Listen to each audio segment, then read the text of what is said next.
Hello everyone, welcome to my class. আমরা lesson 8 প্রায় শেষ করে ফেলেছি, আর দু একটা অ্যাক্টিভিটি বাকি আছে, তাহলেই এই লেসনটা শেষ হয়ে যাবে। আজকে আমরা পার্টস অফ পিসের একটা পার্ট সম্পর্কে জানব। তার আগে আমি তোমাদের কয়েকটা সেন্টেন্স বলছি, তোমরা সেই সেন্টেন্সগুলো কেয়ারফুলি অবজার্ভ করবে। আমাদের এই নাটকের প্রথম একটা সেন্টেন্স ছিল, সেটা পড়ছি। Bikash has been gone for 6 months। আরও দুটো সেন্টেন্স বলছি। I was greatly benefited by the English class, but you live in the hearts of your people। এই যে আমি যে শব্দগুলোর উপরে এমফাসাইজ করলাম, বাই, অফ, ইন, আচ্ছা এগুলো অ্যাকচুয়ালি কী? তোমরা কি খেয়াল করেছো, যদি এই শব্দগুলো না থাকতো তাহলে সেন্টেন্সটা কেমন দাঁড়াতো? পুরো লেসনটাকে অবজার্ভ করো, দেখবে ম্যাক্সিমাম সেন্টেন্সের সাথেই হয় অন আছে, না হয় অফ আছে, না হয় বাই আছে, না হয় ইনসাইড, এই কথাগুলো ঢুকে আছে এবং এই কথাগুলোর মাধ্যমে সেন্টেন্সটা তৈরি হয়েছে। যদি এগুলো না থাকতো তাহলে বাক্যটা কেমন দাঁড়াতো? একটা দেখি। I was greatly benefited the English class। এটা কি কোনো সেন্টেন্স হলো? আদৌ হলো না। কিন্তু আমি যদি বলি I was greatly benefited by the English class, by মানে কি? দ্বারা। তাহলে কি দাঁড়ালো সেন্টেন্সটা? আমি ইংরাজি ক্লাসের দ্বারা উপকৃত হয়েছি। তাহলে এখন প্রশ্ন হচ্ছে, এই যে দ্বারা, বাই, এই শব্দটা কি? এর তো একটা পরিচয় আছে। তোমরা যদি এই প্রত্যেকটা সেন্টেন্সকে একটু ভালো করে লক্ষ্য করো না, তাহলে বেশ একটা মজার জিনিস দেখতে পাবে। খেয়াল করে দেখবে এই ছোটো ছোটো শব্দগুলো ঠিক হয় নাউন, না হয় প্রোনাউন, কোনোর একটা সামনে বসেছে, বসে ওই বাক্যটার অন্য যে পদগুলো আছে, যেমন ক্রিয়াপদ, তার সাথে একটা সংযোগ রক্ষা করেছে। মানে এদিকে নাউন আর প্রোনাউনের আগে বসে গেছে, বসে বাক্যের অন্যান্য পদগুলোর সাথে সেই নাউন এবং প্রোনাউনের একটা সম্পর্ক স্থাপন করেছে। সে একটা বন্ডিংয়ের মতো কাজ করেছে। তাহলে ওগুলো যদি না থাকতো তাহলে নাউন এবং প্রোনাউনের সাথে বাক্যের অন্যান্য অংশগুলোর কোনো বন্ড তৈরি হতো না। তাহলে এই যে ছোট ছোট শব্দগুলো, যেগুলো নাউন এবং প্রোনাউনের পূর্বে বসে বাক্যের অন্যান্য পদের সাথে সম্পর্ক স্থাপন করে, তাদের বলা হয় প্রিপোজিশন। প্রিপোজিশন।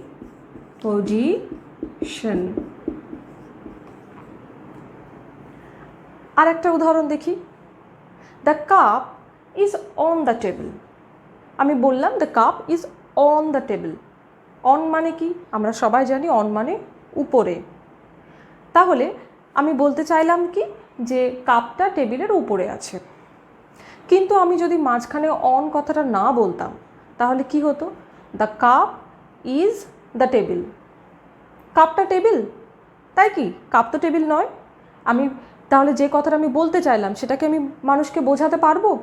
তুমি ধরো কাউকে ওই কথাটা বলছো, তুমি কি তাকে বোঝাতে পারবে যে আদতে তুমি কি বলতে চাইলে? সে কিছুই বুঝতে পারবে না যে তুমি কি বললে, তাই না? তাহলে অন কথাটা তোমার সেই বাক্যের জন্য খুবই ইম্পর্টেন্ট, সেটা ছাড়া বাক্যটাই তৈরি হচ্ছে না।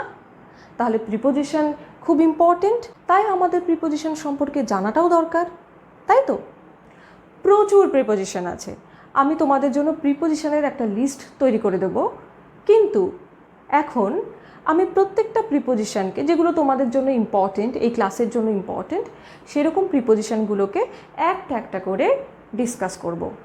তোমরা কেয়ারফুলি আমার কথাগুলো শুনবে এবং স্ক্রিনের দিকে চোখ রাখবে, কেমন? তো চলো আমরা প্রথম অন দিয়ে স্টার্ট করি। দুটো সেন্সে আমরা অন ব্যবহার করে থাকি। সেন্স 1, যখন একটা অবজেক্ট আর একটি অবজেক্টের ঠিক ওপরে থাকে, অর্থাৎ একটা অবজেক্ট আর একটা অবজেক্টের সাথে টাচ করে থাকে। যেমন ধরো আমি বলছি the book is kept on the table. বইটি টেবিলের ওপরে রাখা আছে। তাহলে বইটি টেবিলের ওপরে রাখা আছে মানে কি, টেবিলটাকে বই টাচ করে আছে, সেক্ষেত্রে তাই আমি অন বসালাম। আর একটা দেখি, he is sitting on the horse, সে ঘোড়ার ওপরে বসে আছে, তাহলে সে ঘোড়ার সাথে টাচ করে আছে, তাই এক্ষেত্রে অন ব্যবহার হলো। দ্বিতীয় সেন্স হচ্ছে কোনো নির্দিষ্ট দিন বা কোনো নির্দিষ্ট তারিখ বোঝাতে অন বসে। যেমন I shall go there on Sunday, আমি সেখানে যাব রবিবারে, তাহলে রবিবার একটা দিন, তাহলে দিনের আগে অন বসলো। কোনো ডেটের আগেও অন বসাতে পারি, যেমন Rabindranath was born on 7th মে, তাহলে রবীন্দ্রনাথ ঠাকুর কবে জন্মগ্রহণ করেছিলেন, 7ই মে, তাহলে 7 মে মাসের একটা তারিখ, তার আগে অন বসলো। ওভার, অনের ক্ষেত্রে তোমরা দেখেছিলে যে অন মানে একটা বস্তু আর একটা বস্তুর উপরে টাচ করেছিল, কিন্তু ওভার মানে ওপর দিয়ে যাওয়া কিন্তু না ছুঁয়ে। যেমন Raju jumped over the rope, Raju দড়ির ওপর দিয়ে লাফ মেরেছিল, কিন্তু সে দড়িটাকে কিন্তু স্পর্শ করেনি, না ছুঁয়েই তার উপর দিয়ে লাফ মেরেছিল, তাই ওভার হলো। There is a roof over our head, আমাদের মাথার উপরে ছাদ আছে, কিন্তু ছাদ কি আমাদের মাথার উপরে স্পর্শ করে থাকে না, আমাদের অনেকটা উপরে থাকে, তাই এক্ষেত্রে ওভার হবে, অন হবে না। There is a bridge over the river, তাহলে সেখানে একটা ব্রিজ আছে নদীর উপর দিয়ে, তার মানে নদীর জলকে কিন্তু ব্রিজটা টাচ করে নেই, তার অনেকটা উপর দিয়ে আছে, তাহলে এই সমস্ত ক্ষেত্রে হলো ওভার। ইন, সাধারণত 4টে সেন্সে ইন বসে। প্রথমত সময় বোঝাতে, যেমন he went in the evening, তাহলে ইভিনিং সন্ধ্যাবেলা একটা সময় বোঝাচ্ছে, এর আগে ইন বসলো। একই রকমভাবে in the morning, in the night বা অ্যাট নাইট বসে। দ্বিতীয়ত মাস বা ঋতুর আগে এবং সালের আগে ইন বসে, যেমন I was born in April, আমি এপ্রিল মাসে জন্মগ্রহণ করেছি, তাহলে এপ্রিলের মতো অন্য বাকি যে মাসগুলো আছে জানুয়ারি ফেব্রুয়ারি মার্চ সব কিছুর আগে ইন বসবে। সালের আগে বা ইয়ারের আগে, যেমন 2020, আই ওয়াজ বর্ন ইন 1993, তাহলে 1993, 2020 এই সালগুলোর আগেও ইন বসবে। তৃতীয়ত বড় জায়গা বোঝাতে ইন বসে, যেমন হি লিভস ইন নদিয়া, তাহলে নদিয়া একটা জেলার নাম, একটা বড় জায়গা, সে নদিয়া জেলায় বাস করে, তাহলে নদিয়ার আগে ইন বসলো। একই রকমভাবে ইন ইন্ডিয়া, তবে পার্ক বা এরকম কোনো জায়গার আগেও ইন বসতে পারে, ইন পার্ক। এবার অবস্থা বোঝাতে ইন বসে, যেমন আমি কি কন্ডিশনে আছি সেটা পরিস্থিতি বোঝাতে, যেমন বলতে পারি আই অ্যাম ইন ডেঞ্জার, আমি বিপদের মধ্যে আছি, তাহলে এটা একটা কন্ডিশন, একটা সিচুয়েশন, তার আগে ইন বসলো। নেক্সট ইনসাইড অথবা আউটসাইড, যখন কোনো বদ্ধ জায়গার মধ্যে কেউ থাকে তখন তাকে বলা হয় ইনসাইড। একই রকমভাবে যখন বদ্ধ জায়গার বাইরে থাকে তখন আউটসাইড, যেমন she is inside school premises, সে স্কুল প্রাঙ্গণের মধ্যে আছে, তাহলে স্কুল প্রাঙ্গণ যেটা একটা ঘেরা জায়গা, বদ্ধ জায়গা, তার মধ্যে আছে, তাই ইনসাইড। একই রকমভাবে she is outside school premises, অর্থাৎ সে স্কুলের প্রাঙ্গণের বাইরে আছে, মানে ঘেরা জায়গার মধ্যে সে নেই, তার বাইরে আছে। He looked inside the house, সে বাড়ির মধ্যে দেখলো, অর্থাৎ বাড়ি একটা বদ্ধ জায়গা, তার ভিতরে সে দেখলো, তাই inside. Next up down, up মানে উপরে আর ডাউন মানে নিচে, যেমন এখন বর্ষাকাল, বৃষ্টি হচ্ছে, জলের স্তর আগের থেকে উপরে উঠে গেছে, আমি বলতে পারি water level is rising up, তাহলে জলের স্তর উপরে উঠছে, আপ। একই রকমভাবে ডাউন দিয়ে বলতে পারি, যখন গ্রীষ্মকাল, রোদ, প্রচণ্ড রোদে সব জল শুকিয়ে যাচ্ছে, water level is rising down, তার মানে জলের স্তর আস্তে আস্তে নিচের দিকে নেমে যাচ্ছে। বালুন ইজ গোয়িং আপ, বেলুনটি আস্তে আস্তে উপরের দিকে উঠছে। বালুন ইজ গোয়িং ডাউন, বেলুনটি নিচের দিকে নামছে। এই উপরে ওঠা নিচে নামা এই জিনিসটাকে বোঝাতে আপ অ্যান্ড ডাউন ইউজ করা হয়। ফ্রম, ফ্রম সাধারণত দুটো সেন্সে বসে, একটা হচ্ছে কোনো জায়গা থেকে বোঝাতে, যেমন আমি যদি বলি হি কেম ফ্রম লন্ডন, তাহলে সে লন্ডন থেকে এসেছিল, তাহলে লন্ডন একটা জায়গার নাম, সেখান থেকে সে এসেছিল, তাহলে একটা জায়গা থেকে আসছে এরকম বোঝাতে ফ্রম বসে। যেমন I am coming from school, আমি স্কুল থেকে আসছি, তাহলে স্কুল একটা জায়গা, সেখান থেকে আসছি, হতে পারে বাড়িতে আসছি বা অন্য কোথাও আসছি, কিন্তু কোনো একটা জায়গা থেকে আসছি, এরকম বোঝাতে ফ্রম বসে। দ্বিতীয়ত রোগ থেকে ভোগা বোঝাতে ফ্রম বসে, যেমন খুবই কমন সেন্টেন্স এটা, I am suffering from fever, তাহলে আমি জ্বরে ভুগছি, তাহলে জ্বর একটা রোগ, তাতে আমি ভুগছি, এরকম ক্ষেত্রে ফ্রম বসে। ফর খুবই ইম্পর্টেন্ট, ফর সাধারণত তিনটে পারপাসে ব্যবহার হয়।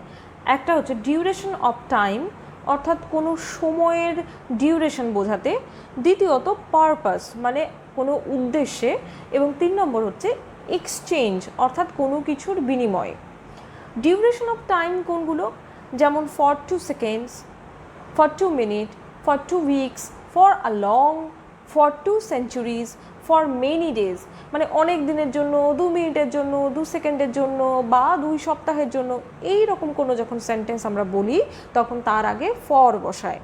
যেমন he has been suffering for a week, সে 1 সপ্তাহ ধরে ভুগছে, তাহলে এটা একটা টাইম, একটা সময় ডিউরেশনকে বোঝাচ্ছে যে 1 সপ্তাহ ধরে সে রোগটাতে ভুগছে, তাহলে এরকম কিছু বোঝাতে আমরা কি ব্যবহার করলাম, for. Ram has been walking for 2 hours, Ram 2 ঘন্টা ধরে হাঁটছে, তাহলে এটা একটা টাইমকে বোঝাচ্ছে, তাহলে তার আগে বসলো for, for 2 hours. Next purpose মানে কিছুর জন্য, যেমন হি কেম হিয়ার ফর মানি, মানে সে একটা উদ্দেশ্য নিয়ে এসছে, কি উদ্দেশ্য, যে সে টাকা নেবে সেরকম উদ্দেশ্য, তাহলে হি কেম হিয়ার ফর মানি, সে টাকার উদ্দেশ্যে এসছে বা টাকার জন্য এসেছে। I am going Kolkata for study, মানে আমি কি উদ্দেশ্য নিয়ে কলকাতায় গিয়ে যাচ্ছি, পড়াশোনা করব সেই উদ্দেশ্য নিয়ে, পড়ার উদ্দেশ্যে, তাহলে পড়ার জন্যে, তাই হলো for, I am going Kolkata for study.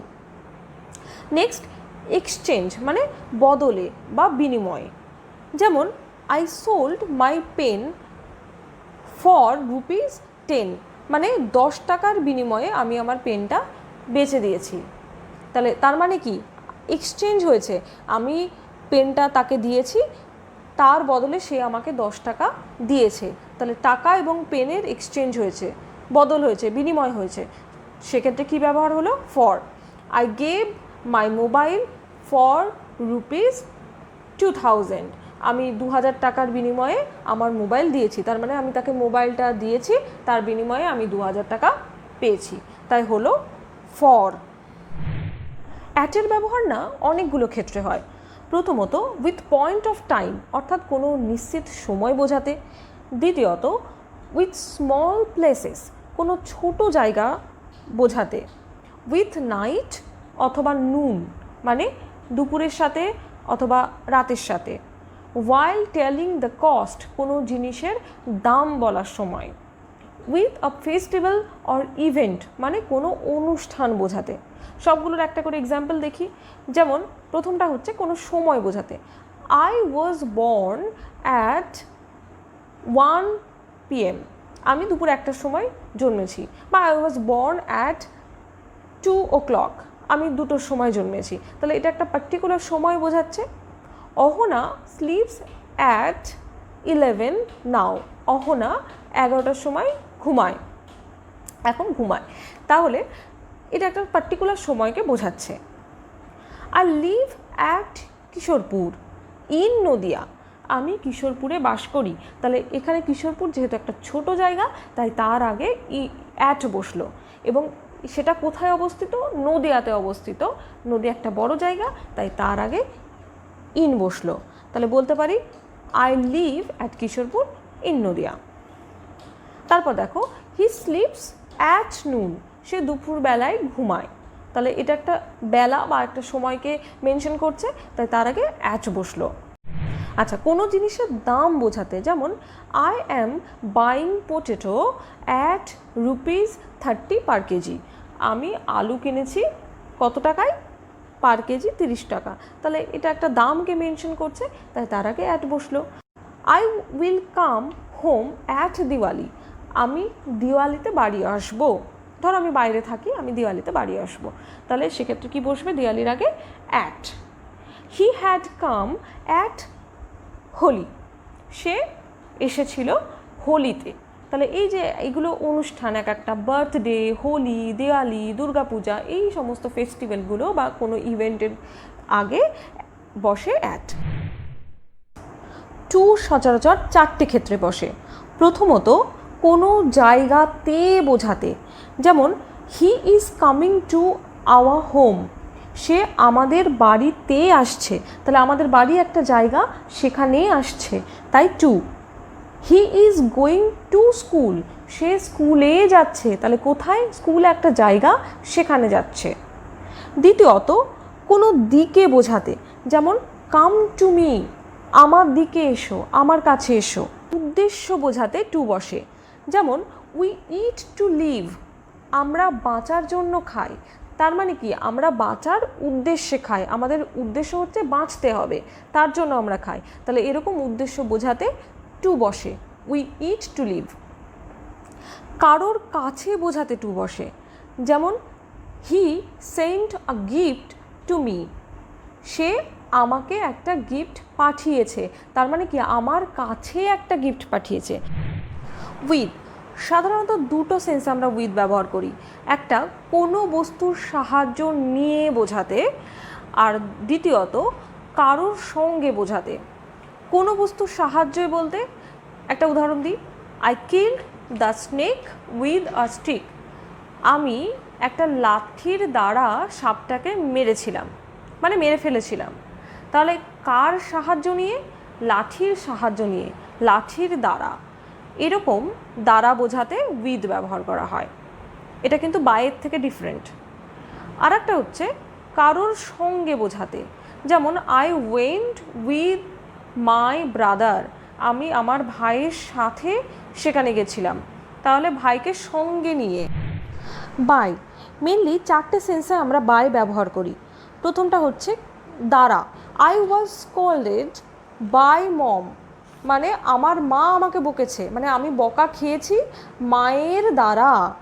তাহলে এক্ষেত্রে হলো বাই, দ্বারা বোঝাতে। নেক্সট, কোনো বাহনে সফর করা বোঝাতে, যেমন হি ইজ কামিং বাই নুন ফ্লাইট। সে দুপুরের ফ্লাইটে করে আসছে, তাহলে ফ্লাইটে চেপে আসছে, এটা একটা বাহন, তাই এর আগে বসলো বাই।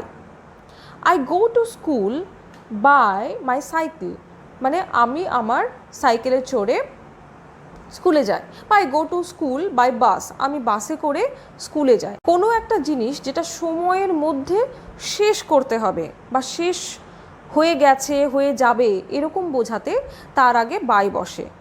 যেমন I will finish it by morning. আমি সকালের মধ্যে এটা শেষ করব। তার মানে আমি একটা নির্দিষ্ট টাইম বেঁধে নিয়েছি, এই টাইমের মধ্যে আমি আমার কাজটাকে শেষ করব। একই রকমভাবে বাই ইভিনিং, বাই নাইট, হ্যাঁ, এরকম কোনো সময়কে বোঝাতে। তারপর নিকটে, কাছে বা পাশেই, এরকম বোঝাতে বাই ব্যবহার হয়। যেমন I was standing by him, মানে আমি তার কাছেই দাঁড়িয়ে ছিলাম। শি স্যাট বাই মি, সে আমার পাশেই বসেছিল। তাহলে এরকম কাছেই, পাশেই, মানে নিয়ার, কাছেই বোঝাতে বলা হয় বাই। এক্ষেত্রে একটা জিনিস জানবে, এরকম পাশে বোঝাতে আমরা বিসাইড ব্যবহার করতে পারি। যেমন he lives by my house বলতে পারি, আবার বলতে পারি he lives beside my house, অর্থাৎ সে আমার বাড়ির পাশেই থাকে, মানে আমার বাড়ির পাশেই তার বাড়ি। তাহলে এরকম ক্ষেত্রে পাশেই বা কাছে বোঝাতে বাইয়ের সাথে সাথে বিসাইডও আমরা ব্যবহার করতে পারি। দুটো সেন্সে আফটার ইউজ হয়। একটা হচ্ছে কারোর পিছনে থাকা, মানে কোনো সময় বা কোনো ব্যক্তির পিছনে থাকা। যেমন কি I will come after you leave, আমি আসবো তুমি যাওয়ার পরে, তার মানে কি সেই ব্যক্তি চলে যাওয়ার পরে আমি আসবো, তাহলে তার পিছনে আমি আছি। The train will reach after time, মানে ট্রেনটি পৌঁছালো সময়ের পরে, তাহলে ট্রেনটি পিছিয়ে আছে। কিসের থেকে পিছিয়ে আছে? সময়ের থেকে, মানে যে সময়ে তার আসার কথা ছিল সেই সময়ে সে পৌঁছাতে পারেনি, সে পিছনে পড়ে আছে। তাহলে এরকম ক্ষেত্রে আফটার ইউজ হয়, সময়ের পরে বা ব্যক্তির পিছনে থাকা। আর আরেকটা হচ্ছে কারোর পিছনে পড়ে থাকা, মানে হচ্ছে ইচ্ছে করে তার পিছনে পড়ে থাকা। যেমন কি the police is after the thief, police চোরের পিছনে পড়ে আছে, মানে চোরকে ধরবে বলে তার পিছনে হাত ধুয়ে পড়ে আছে, এরকম সেন্স। বা I am after mom for mobile, আমি মায়ের পিছনে পড়ে আছি একটা মোবাইল নেব বলে, তাহলে এই রকম ক্ষেত্রে ইউজ করা হয় আফটার। আর বিফোর কি? তার ঠিক উল্টো। প্রথমত কারোর আগে থাকা বোঝাতে বিফোর ইউজ হয়, কোনো ব্যক্তি বা সময়ের আগে। যেমন I will come before you leave, তুমি চলে যাওয়ার আগেই আমি আসবো। আর একটা কি? কারোর সামনে থাকা বোঝাতে, মানে ইন ফ্রন্ট অফ, এক্ষেত্রে তুমি বিফোরের বদলে ইন ফ্রন্ট অফও ব্যবহার করতে পারো। যেমন he was standing before me, সে আমার সামনে দাঁড়িয়েছিল। বা বলতে পারি he was standing in front of me. Last one, about. About মানে সম্বন্ধে, কারোর সম্পর্কে কিছু জানা বা কাউকে চেনা, কারোর সম্পর্কে কিছু বলা, এইরকম সেন্সে অ্যাবাউট ইউজ হয়। যেমন আই নো অ্যাবাউট ইউ, মানে আমি তোমার সম্বন্ধে জানি, তুমি কে, তোমার পরিচয় কি ইত্যাদি জানি।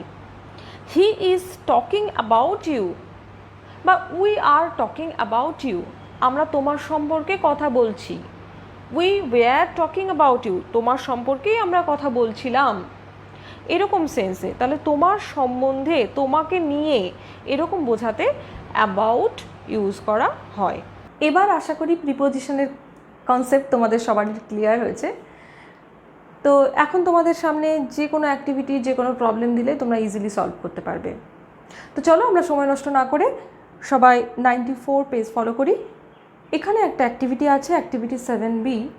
সেখানে বলা আছে underline the prepositions in the following sentences. কিছু সেন্টেন্স এখানে দেওয়া আছে, তার মধ্যে প্রিপোজিশন লুকিয়ে আছে, তোমাদের সেগুলোকে আইডেন্টিফাই করতে হবে এবং আন্ডারলাইন করতে হবে। চলো ঝটপট করে ফেলি। প্রথমটা আছে I kept the book on the table, আমি বইটা টেবিলের ওপরে রেখেছিলাম। তাহলে এখানে প্রিপোজিশন কোনটা? উপরে, তাই না? বইটা কিসের উপরে রেখেছি? টেবিলের উপরে, তাহলে প্রিপোজিশন হচ্ছে এখানে on. Next, he is inside the room, সে রুমের মধ্যে আছে, ঘরের মধ্যে আছে। তাহলে কোনটা প্রিপোজিশনের মধ্যে? হি। হি কি করে প্রিপোজিশন হবে? হি তো প্রোনাউন, তাহলে ইনসাইড।